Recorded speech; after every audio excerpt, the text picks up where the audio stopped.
తేజ సజ్జా గారు మాట్లాడతారు.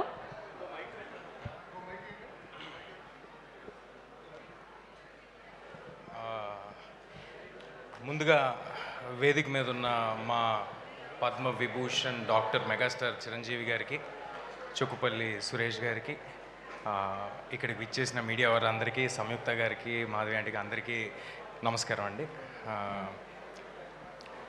కొంచెం ఏమైనా మామూలుగా చిరంజీవి గారు ఎప్పుడు స్టేజ్ మీద ఉన్న వేదిక మీద ఉన్న మాట్లాడాలంటే చిన్న షివర్ వస్తూ ఉంటుంది. ఇవాళ బ్లడ్ కూడా ఇచ్చాను, సో 2 రీజన్స్ ఉన్నాయి ఆ షివర్ రావడానికి. సో అలాంటిది ఏమైనా ఉంటే 2 రీజన్స్ ఉన్నాయన్నమాట. ఫీనిక్స్ సంస్థకి ఇవాళ చాలా special day, 100th birth anniversary of Chukkapalli Shankarrao గారు. ఇలాంటి ఒక నోబెల్ కాజ్తో వాళ్ళు బర్త్డేని సెలబ్రేట్ చేసుకోవడం అనేది చాలా ఆనందంగా ఉంది.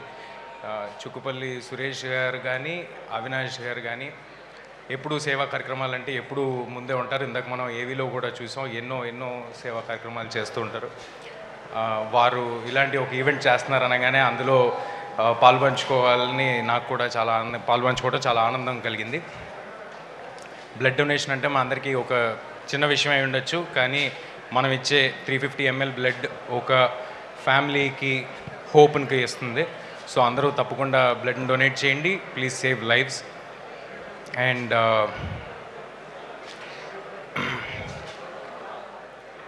చిరంజీవి గారు ఆల్మోస్ట్ 3 దశాబ్దాల కింద స్టార్ట్ చేసిన ఈ బ్లడ్ డొనేషన్ ఇవాళ తెలుగు రాష్ట్రాల్లో ఎక్కడైనా సరే బ్లడ్ బ్యాంక్ అంటే గుర్తొచ్చే పేరు చిరంజీవి గారిదే. తెలుగు రాష్ట్రాల్లోనే కాదు, దేశం అంతటా ఎక్కడైనా ఎవరికైనా బ్లడ్ కావాల్సి వస్తే, ఆపద వస్తే, యాక్సిడెంట్ అయితే ఫస్ట్ గుర్తొచ్చే పేరు మెగాస్టార్ చిరంజీవి గారు.